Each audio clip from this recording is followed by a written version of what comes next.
Sometimes what we don't see is even heavier than what we do. For 3 long days and nights, a mother named Louisa sat with her children at a forgotten railway station. No train came. No voices called out. Just the slow, cruel drift of snow bearing her hope, grain by grain. But behind that silence lay something she never imagined.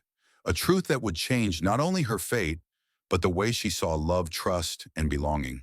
What did she carry with her in that old satchel? And why did the town whisper her name as though it were a curse? You may think you know where this story's headed, but the door that opened for Louisa wasn't the one she expected, and it led her down a road she never thought she'd walk. Picture this, a woman with frost-bitten hands holding her children close so their small bodies could draw heat from her own. No food, no fire, no roof. Just a mother's desperate heartbeat against the cold. Every grown child watching this today, every parent, every grandparent knows that feeling, the aching will to keep those you love alive, even if it means breaking yourself. Louisa's story is born of that pain, but it does not end there, because out of the white silence someone came. Not a savior in shining light, not a miracle from heaven. Just a man in a heavy coat, a cowboy, whose boots had walked through grief of his own. He didn't ask questions. He didn't judge her. He simply placed his coat across her shoulders and said the words no one else had dared to give her. I'm here for you. But what happens when kindness meets suspicion? When the past comes riding out of the snow demanding answers, Louisa no longer has. And deeper still, can a woman who has been cast aside, accused and forgotten, truly believe that she is worthy of being chosen simply for who she is? This is not just a tale of survival in the Wild West. It is a story for anyone who has ever sat in silence, waiting for someone to notice. A story for those who still wonder if after all the years of loss, rejection, and quiet endurance, love might still find them. So stay with this story. Let it unfold like the slow thaw of spring after the longest winter.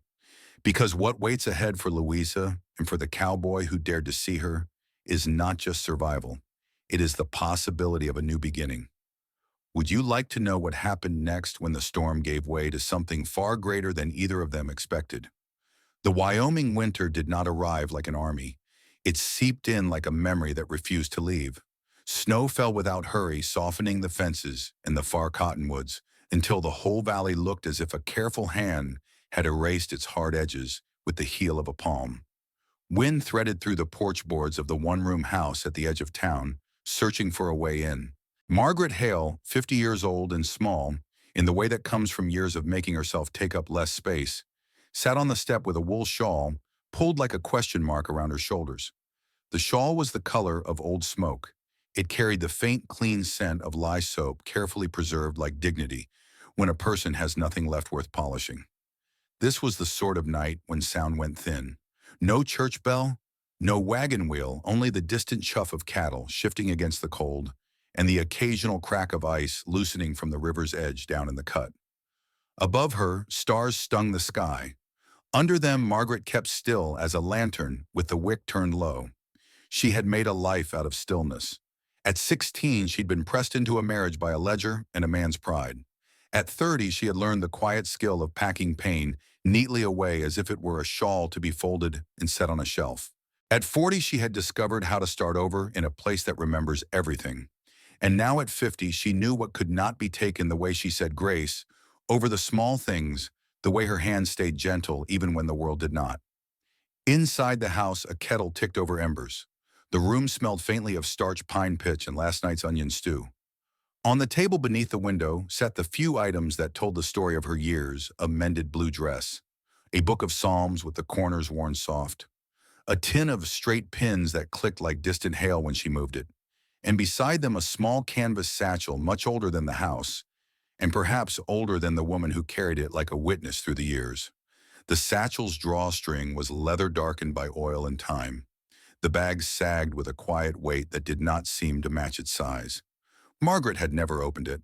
It had been given to her near the start of the hardest chapter, pressed into her hands by a stranger, with a voice like river gravel, who said only, "Not yet. One day. When there's more night than day, when your tongue chooses truth over pride. Then open it." Not before. For decades, the satchel lived on the top shelf of whatever place Margaret rented, moved, or cleaned. It had been a guardrail and a dare. She told herself the same thing she told the children who came to her for a patched sleeve or a scone made from left-behind flour weight can be a kind of strength. Sometimes that was true. Tonight's strength felt thin as paper. She lifted the satchel into her lap. The leather drawstring was stiff against her fingers. On nights like this, her hands shook a little, not from cold, but from the tremble of what might change if she ever tugged the knot loose. Winter demanded that a person choose stay or go starve or not keep walking or ask for help. The satchel demanded a quieter choice. Open and let some fixed idea of yourself die, or keep it shut and let a different part starve. Margaret rubbed the leather between finger and thumb the way a person might rub a rosary bead. She let the weight sit. She remembered the woman who had given it to her, a stranger whose coat smelled of saddle and sage, who had looked at Margaret's bruised cheek without flinching. "You're not broken," that woman had said. "You're just carrying more than your share."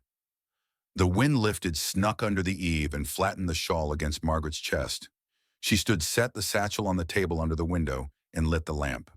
Pale gold filled the room in a careful circle that left the corners to their shadows. The light made the drawstring gleam. "Not yet," Margaret said to the empty room, and then surprised herself by answering. If not now, when a knock would have dissolved her resolve, any interruption would have let her postpone the moment. But the night held its breath. No visitors came to the edge of town after dark, unless they had to, and no one had to see Margaret Hale. That truth had humiliated her once. These days it only felt efficient, like knowing the price of sugar before you stepped into a store. She pulled a chair closer to the table and sat. Her fingers found the knot. It was simple, a working knot, the kind you can set and forget. She tugged, and the leather loosened with a sound like a sigh. The door of memory unlatched with it. Not only the memories, people gossiped about the marriage with a man whose anger arrived like summer lightning. The day she ran with nothing but a shawl and a psalm. The seasons, she kept books for a feed store because the owner knew the value of quiet competence. Other memories too, her mother's hands smoothing braids. The first time she sewed a seam so straight, the school teacher clapped. The man who came to town 3 autumns ago with a horse too tired and eyes too kind, and who tipped his hat to her like it meant something. He had left before winter. Kindness does that sometimes. She loosened the knot the rest of the way and folded the leather back. Inside the satchel lay a smaller sack the size of a man's fist, tied with thread that had once been red. The thread had faded to rust. She lifted the small sack. Something within shifted, a tiny clatter, not coins. She told herself, if it's money, you will pay the debts you do not owe. If it's a letter, you will read it and stand up straighter. If it's nothing at all, you will finally stop expecting a different ending. Winter sharpens the mind like that. Margaret held the sack over the lamplight and saw without seeing the outlines of what might be inside. Fear did what it always did, first name the worst possibility and asked if she could live with it. She smiled, then, small and unexpected, at the sheer absurdity of fearing a handful of years sewn into cloth. The smile shook something loose in her chest. She slid her thumbnail under the thread, and it began to give. There are voices a person carries that do not belong to them. You should have stayed. You should have kept quiet. You are not enough for anyone to choose on purpose. Margaret had heard those voices for so long they had learned the layout of her house. But there were other voices too, the ones she offered to others and forgot to use on herself. You did your best. You're still here. You can begin in the same place the light does, small, steady, present. The thread parted. The sack's mouth opened like a held breath. She tipped it. The first thing that fell into her palm was not a coin or a note. It was a small carved wooden token, smoothed by fingers, stamped with a design she could not place in the first blink. She held it closer to the lamplight. A simple emblem, a lark in flight over a plow. Memory shivered in her, a storefront in a town she had left in a hurry. A word once whispered around a meal she did not earn. Larkspur Guild, the traveling circle of women who tucked one another's names into safe places and taught one another what the world would not. Another token slid out, then another, 3 in all each, with different marks. A map that wasn't a map, a key that wasn't metal. Beneath them, a folded scrap of parchment with edges gone soft. She set the tokens on the table, smoothed the scrap, and saw her own name written in handwriting she recognized. And did not her mother's neat letters mixed with a quick, practical hand that was the stranger's? Under her name only a line. When you open this, go to the place where the creek splits like a wishbone. Ask for the prayer that mends. L. It was not a plan so much as a lantern. The valley had a dozen creeks, and one she knew forked near a stand of cottonwoods 2 miles north. Prayer that mends it sounded like a joke a kind person tells a desperate one. And yet her palm was trembling around the tokens as if the wood had been warmed by a different sun than the one that stung outside. Margaret closed her eyes and let the quiet speak. She did not hear miracles. She heard the same steady truth she'd used to teach timid children to thread needles lean in. Breathe. Try one small thing. A sound outside, soft then gone, pulled her attention to the window. The night was ordinary again, the stars steady. She gathered the tokens in the scrap back into the little sack and retied it with the same red thread, now shorter, and changed by her touch. She slipped the sack into the pocket of her skirt and set the larger satchel aside. If the Larkspur women had left her anything, it was not rescue. It was direction. She banked the lamp, buttoned her shawl, and lifted the latch. Cold air pressed its face against hers as she stepped onto the porch. The path to the wishbone fork would be slick, the snow turning to glass where sleigh runners had scored it. She told herself she would go in the morning with light, and then she saw in the blur the lamp threw into the yard the shadow of boot prints, not her own, coming up the path and stopping just short of the step. A second set of prints led away their edges, softening under new snow. Margaret stood very still. A person who had known her house had come close and then changed their mind. The old fear rose first out of habit. She let it pass through like wind through the boards and kept listening. Nothing moved but the night. She stepped down and touched the nearest print. Fresh. Wide stride. Not a boy. Not a drunk. The path was clean, purposeful. When she went back inside, she locked the door, slid the bar, and leaned her forehead against the wood. The sack felt heavy in her pocket, but not in a way that hurt. On the table, the lamplight caught a small shape. She hadn't noticed a sliver of cedar curled thin as a fingernail caught in the cuff of her sleeve, perfuming the air with the faintest sweetness. The stranger who had approached and gone again had been working cedar recently. That is the kind of detail you learn to trust when you have so little else to go on. She sat and drew a breath all the way to the bottom of her lungs. Somewhere between the satchel she finally opened and the boot prints that had come and gone, a door in her life had clocked open on its hinge. She whispered into the room, and the words landed with more courage than they had ever had before. Please, just open it. She meant the next page, the next day, the creek at the fork, her own sealed-up heart. She meant a life that might yet allow kindness to come in by the front door and hang its coat. Out beyond town, a horse stamped once and stilled. Somewhere closer, a porch step creaked, the sound of a man deciding whether to knock. Margaret put her hand over the small sack in her pocket, felt the shape of the tokens against her palm, and looked at the door. The winter seemed to lean forward and listen. The latch lifted a fraction, hesitant, human, and paused. What fell from the stranger's hands when he finally crossed her threshold would freeze the room to silence and thaw something in Margaret she thought was gone for good. The night did not break like glass. It bent slow and deliberate. Margaret sat with her hand resting on the pocket of her skirt where the small sack pressed against her palm. She could still feel the faint ridges of the tokens, as if they were alive, whispering that the next turn in her story had already begun. Outside, the latch had shifted. Not enough to open, but enough to remind her that someone else's breath had mingled with the cold just inches from her door. She sat straighter. Years of caution taught her how to listen when silence had weight. Whoever stood there was no thief. A thief would have forced the door. Nor was it the cruel husband she'd once fled. He was long buried, his anger a ghost that only visited in dreams. This was someone different. The silence outside felt less like threat and more like hesitation. Margaret unlatched the bar and pulled the door an inch. Snow fell in thin veils under the lantern's reach. On the step below, a figure stood half-turned as if already retreating. A man, broad-shouldered, coat collar, lifted hat brim shadowing his eyes. His boots were dusted white, his breath clouded in the still air. When the door opened, he froze. "Ma'am," he said, voice low, careful. "I didn't mean to disturb you." The timbre of that voice struck something deep in her, like a chord she hadn't heard in decades, but still recognized. She blinked hard, trying to place it. The man shifted his hat in his hands, a gesture both respectful and uncertain. The lantern light spilled enough across his face that she caught the rough edges hair, silvered at the temples. Jaw square, but lined with weather eyes the color of worn denim. Recognition hit her with the quiet force of a tide. She had seen him before.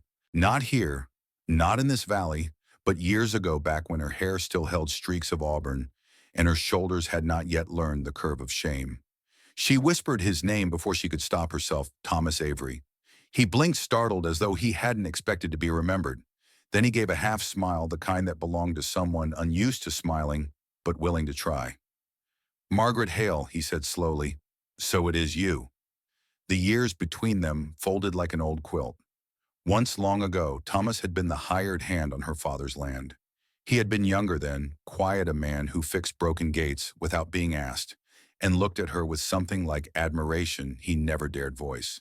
She remembered one summer evening when she'd brought him cool water in a dipper. Their fingers had brushed. Nothing more had happened. Life had swept them both in different merciless directions. And now here he was. "Why are you here?" she asked, though her voice was softer than the words. He shifted his weight hat in his hands, boots crunching in the snow. "I was headed through town, saw the light in your window. Thought maybe I'd check if you were still here. Didn't mean to spook you." Margaret studied him.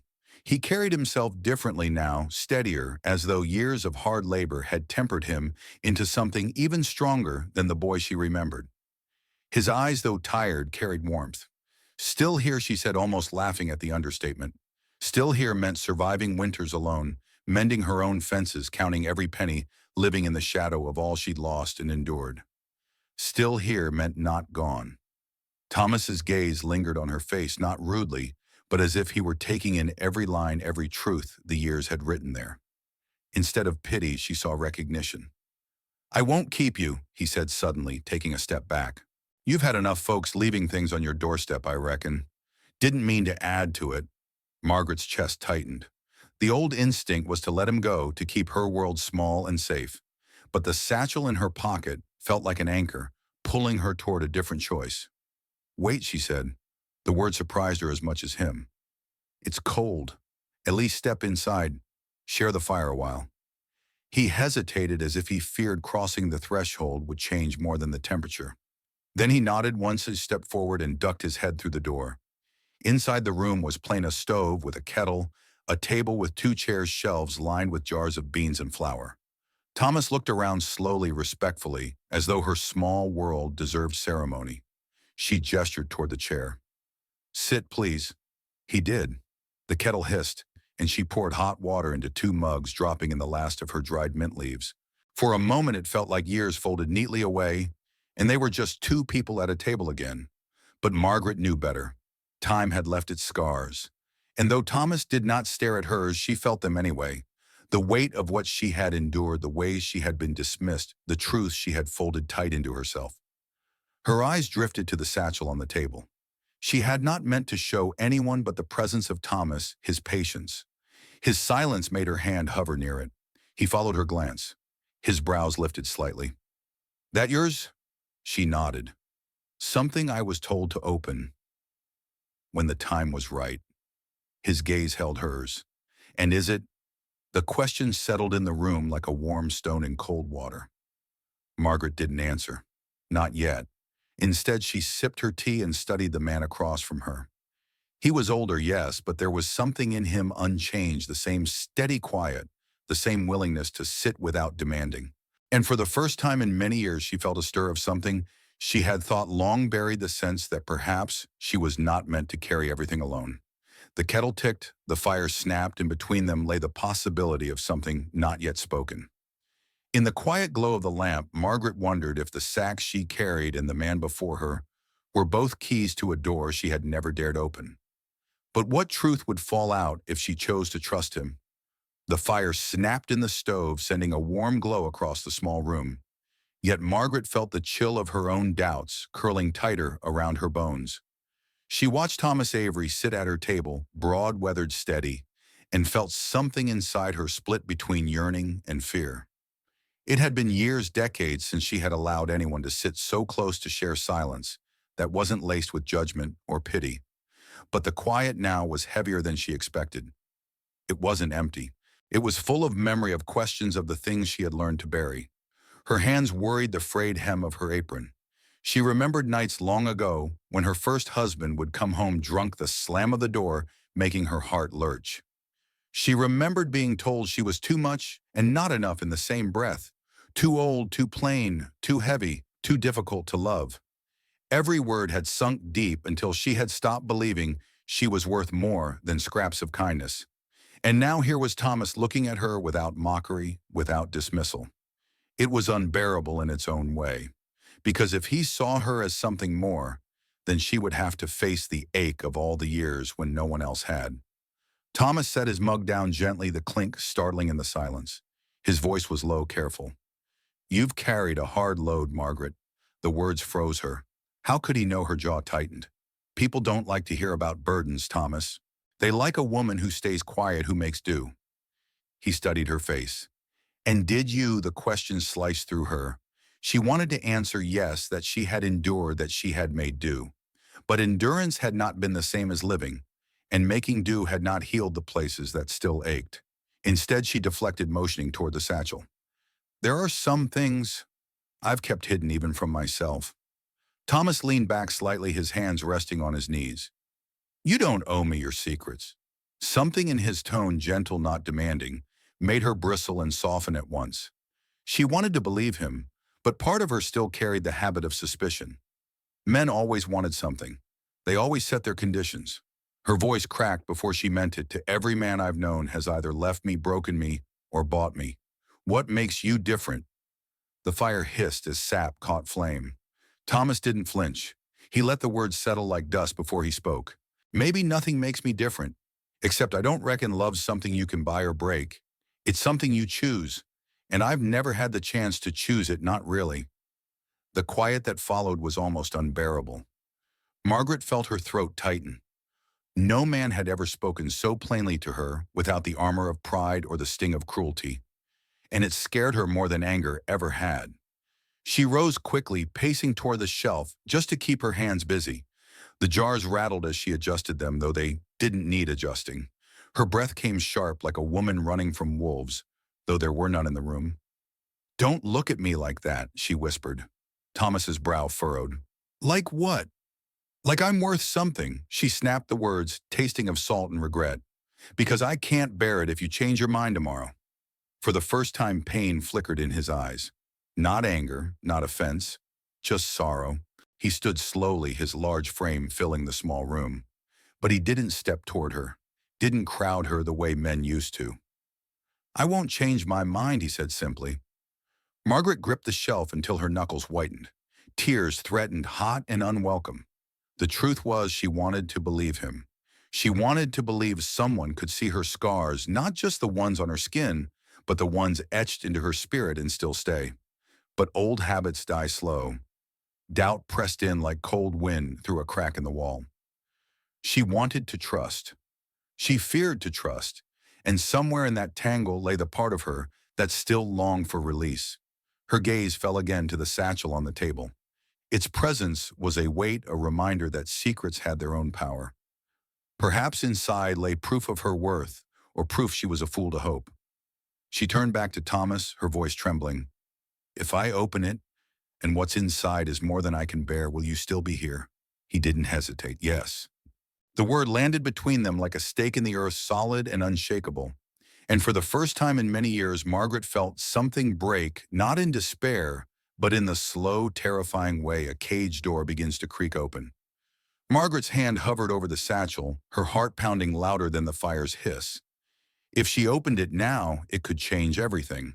But was she ready for truth or for love that asked nothing in return? The storm outside had quieted, leaving only the soft drip of melted snow sliding from the eaves. The house was hushed, as though the very walls were waiting for her choice. Margaret stood before the table, her hand trembling over the old leather satchel. Its straps were cracked, the brass buckle dulled by years of disuse.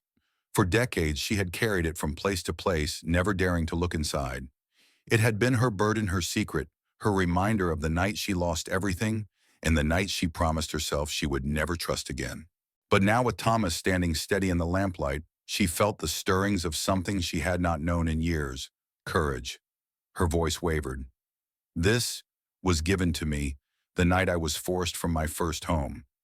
My father said it was nothing but scraps. My husband said it was a curse. I believed both of them, so I never opened it. Thomas didn't move closer. He simply nodded once. Then maybe tonight it's time to find out whose word you can trust, your own or theirs. The buckle groaned as Margaret's fingers unlatched it. She drew a shaky breath, her chest tight, as though the air itself resisted her. Slowly she lifted the flap. Inside lay a folded piece of linen, yellowed with age. She pulled it free, her heart hammering. The cloth unfurled to reveal a handful of objects, a small wooden cross carved with delicate care, a ribbon frayed but still soft, and a bundle of letters tied with twine. Margaret's breath caught. Her eyes blurred with tears as she touched the ribbon, her mother's. She had tied it in Margaret's hair the day before she died, and the cross her brother had carved it for her when she was only a girl, promising she'd never be alone if she carried it. Her throat closed as she reached for the letters. The handwriting was her mother's, flowing and firm. She tried to read, but the tears came faster, blinding her. "They told me I was cursed," she whispered, "that I brought ruin. But all along, my family left me these pieces of love." Thomas stepped forward, then slow as a man crossing sacred ground. He placed one broad hand over hers, steadying the paper trembling between her fingers. "Margaret," he said softly, "this isn't a curse. It's proof. Proof you were loved. Proof you've always been worth more than they ever let you believe." Her body shook, the weight of years breaking loose at last. She sank into the chair, clutching the letters as sobs racked her chest.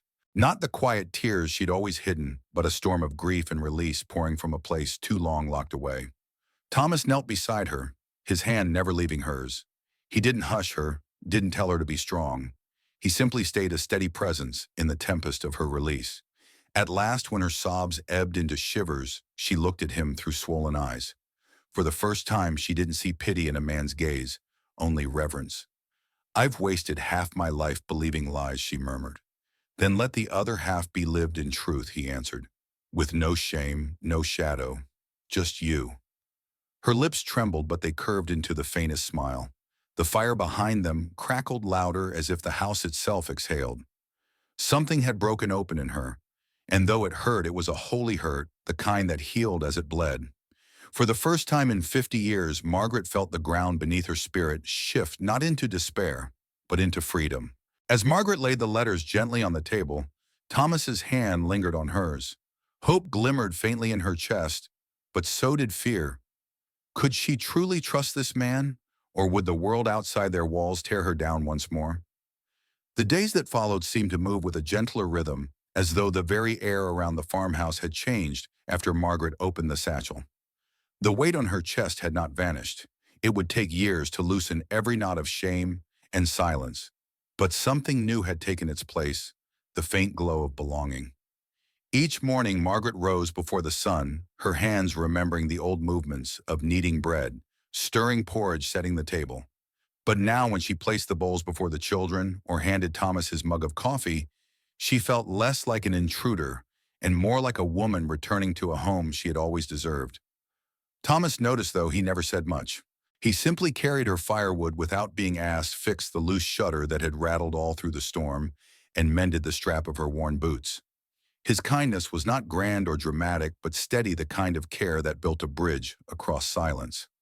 One afternoon, as they sat on the porch, the sky bruised with the purple of late winter, Thomas spoke. His voice was quiet, almost hesitant. "You know," he said, staring out across the land, "I've lived here near 20 years. This ranch was supposed to be my father's dream. He left it to me, but it always felt too empty, like it was waiting for someone else to walk its halls." Margaret glanced at him, her hands wrapped around a steaming cup, and now his lips curved the barest shadow of a smile. "Now it feels like it's finally got a heartbeat." The words caught her off guard. She turned her face quickly toward the horizon, blinking against tears she didn't want him to see. All her life she'd been told she was a burden, A mistake, an afterthought. And here was a man saying she was the heartbeat of a home. That night when she laid the children into their beds, little Grace tugged her sleeve. "Mama," she whispered, "does this mean we get to stay?" Margaret smoothed the girl's hair back, her throat aching. She hadn't yet found the courage to promise, but in her heart she wanted to say yes more than anything. Later by the fire, she and Thomas shared a silence that felt warmer than words. She traced the edge of one of her mother's letters with her fingertips, the satchel open beside her. He caught her gaze steady and unwavering, as though waiting for her to choose whether to step into the light of this new life. Her voice was quiet, but it held a strength she had not felt in years. "Maybe," she said, "it's time I stop surviving and start living." Thomas leaned closer, his eyes soft in the lamplight. "Then let me be the man who lives it with you." The fire popped, sending a spray of sparks up the chimney. Margaret felt the warmth of his words sink deep like a seed pressed into thawing earth. For the first time since she was a girl, hope didn't feel like a cruel trick. It felt like a candle in winter, small flickering, but enough to light the way forward. As hope began to blossom, so too did the whispers of doubt beyond the ranch's walls. Would Margaret's fragile new beginning withstand the judgment of a town that had already cast her aside, spring pressed gently against the Wyoming plains? But in Margaret's chest, winter still stirred like a restless ghost.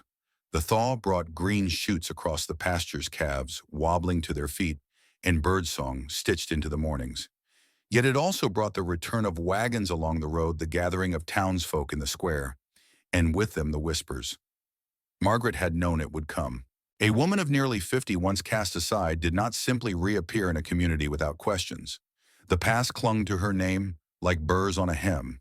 When she first stepped into the general store beside Thomas, the room went quiet in that way that isn't silence at all, but a sharpening of attention. Mrs. Whitfield, the storekeeper's wife, let her eyes travel slowly over Margaret's dress, patched neat but plain, before fixing on the satchel tucked against her hip.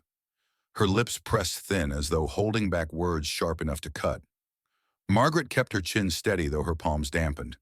Thomas was beside her, broad and unflinching, his presence a shield. Still, she felt the sting of every gaze. As they left, whispers swirled like nettles. "Isn't that the widow who didn't her husband leave her with debts she's too old to be chasing?" The words reached her, though none dared speak them aloud to her face. That evening back at the ranch, Margaret busied herself with laundry. She scrubbed the children's clothes with more force than needed her knuckles raw against the washboard. Thomas found her there, sleeves wet, jaw tight. "You heard them," he said quietly. She didn't look up. "They see me the way they always have. Broken, unwanted, and now they'll drag your name through the same mud." Thomas leaned against the doorway, arms folded, his voice steady as the ground. "Let them talk. My name isn't theirs to carry." The words settled over her like a balm, yet fear still coiled inside her. Because Margaret knew how quickly talk could turn to judgment, and judgment to exile. She had lived it once. She could not bear to live it again, nor to see Thomas pay the price for standing beside her. Days later, that fear found shape. It was Sunday. The town gathered near the chapel. Margaret had gone only because Clara begged to see the other children. She stood at the back, hands clasped, her shawl drawn tight. When the service ended, Mrs. Whitfield stepped forward, her voice smooth but edged like a knife. "Some women," she said, addressing no one, "and everyone find their way into men's homes by pity. But pity is a poor foundation for righteousness." All eyes flicked toward Margaret. Her cheeks burned. She opened her mouth, but Thomas's hand came to rest lightly at her back. He stepped forward, his voice deep and even. "This woman," he said, each word deliberate, "is not here by pity. She is here by choice, mine and hers. If anyone has trouble with that, they can bring it to me." Silence blanketed the crowd. No one answered. But Margaret knew the whispers would not vanish so easily. That night she sat by the fire, letters from her mother spread across her lap. Her daughter Grace slept against her shoulder. Thomas worked quietly at the table, mending a harness strap. "Do you ever regret it?" she asked suddenly, her voice low. Thomas looked up. "Regret what? Taking us in, bearing their stares, their words." He set down the strap, his eyes steady on hers. "Margaret, I don't measure my life by their words. I measure it by the warmth in this room, by the laughter of your children in the yard, by the way the house feels less empty with you here. If that's regret, then I'll take it for the rest of my days. Her breath trembled. She pressed a hand against the satchel, the letters within reminders of a love that had once guided her, then been lost. For the first time, she allowed herself to believe that perhaps life could offer not just survival, but renewal. Still in the quiet, she wondered, could fragile hope truly survive in a world so quick to snuff it out? Just as Margaret began to feel the stirrings of belonging, a shadow from her past prepared to return, bringing with it the truth that could shatter everything she had built. The rains came late that year, soaking the plains until the soil steamed under the weight of clouds. Margaret stood at the threshold of Thomas's house, watching the storm roll in. She had begun to think of it as their house now, though part of her still hesitated, afraid that naming it so might tempt fate. That evening, the knock came. Hard, deliberate. Thomas opened the door to find a stranger framed in the stormlight, lean, sharp-eyed, with a weathered coat clinging to his shoulders. Margaret felt the years collapse into a single moment. The face was older, the beard streaked with gray, but the memory of him was carved too deep to mistake. It was her first husband's brother. "Margaret," he said flatly, his gaze sliding past Thomas, "you carry something that belonged to my kin. I've come for it." Her breath caught. The letters, the bundle she had kept hidden in her satchel all these years, suddenly seemed to burn against her hip. They weren't just words of love from her late husband, but confessions too, debts, promises, secrets she had never dared to share. Thomas's hand rested lightly on her shoulder. "If you've business here," he said evenly, "say it straight." The man's eyes narrowed. "She owes us. Always has. The past don't wash clean just because you dress it in new clothes." Margaret trembled, but this time she did not lower her eyes. She stepped forward, shawl slipping from her shoulders, voice steady though her heart raced. "I owe you nothing. What I carried all these years was not yours. It was memory, grief, a love that died too young. I will not live chained to it any longer." From her satchel, she drew the letters. Her hands shook, but her voice did not falter. "These belong to the earth now." She walked past him into the rain, kneeling by the sodden soil, and laid the bundle down. The water spread the ink like veins across the paper until the words blurred and vanished. Her brother-in-law cursed, but Thomas's presence, tall, unyielding, kept him from stepping forward. With a final glare, the man turned and mounted his horse, riding into the storm. Margaret knelt there, the rain cold against her skin, the letters dissolving into mud. She felt something loosen inside her, as though a shackle had slipped from her wrists. When she turned back, Thomas was there, his hat dripping, his hand extended. She placed hers in it. Inside by the fire, he wrapped a blanket around her shoulders. His voice was quiet but sure. "You don't have to fight ghosts alone anymore. Not while I'm here." Her throat tightened, tears rising. "You chose me, Thomas, not because you had to, not because pity drove you, but because you wanted to." He touched her cheek, his gray eyes warm as the hearth. "Yes, for who you are, Margaret, and for every year still ahead of us." For the first time in decades, Margaret allowed herself to imagine a future.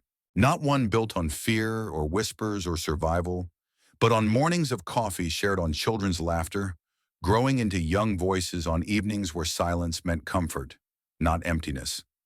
The storm outside softened the rain, easing to a gentle patter. The world, washed clean, seemed to breathe again. After half a lifetime of rejection and shadows, Margaret had found not only a home, but a hand that would never let hers go.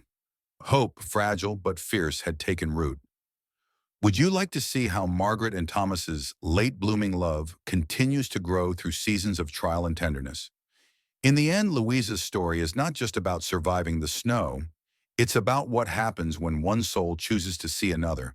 Not for what the world says, they are not for the whispers that follow them, but for the quiet strength they carry inside. For 3 days, she had nothing left but her dignity and her children's fragile hope. And then one man's simple words, "I'm here for you," became the difference between despair and possibility. It reminds us that sometimes the greatest gift we can give is not fixing someone's pain, but simply standing beside them in it. Perhaps you too know what it feels like to wait, to wonder if anyone will notice the quiet weight you've carried. And perhaps you've also learned that kindness often comes when we least expect it, like a warm coat laid gently across our shoulders. If Louisa's journey has touched your heart, let it be a reminder you are never too late, too lost, or too broken to be chosen again for love, for belonging, for a life renewed. This is the heart of our stories here on None, Wild West Saga. If you found comfort or hope in this tale, I invite you to subscribe, to share it with someone who might need its warmth, and to leave a comment below. Tell me, would you like to see what happens next for Louisa and the cowboy? Or perhaps hear another story of late-blooming love and resilience? Your words matter here. Your voice belongs.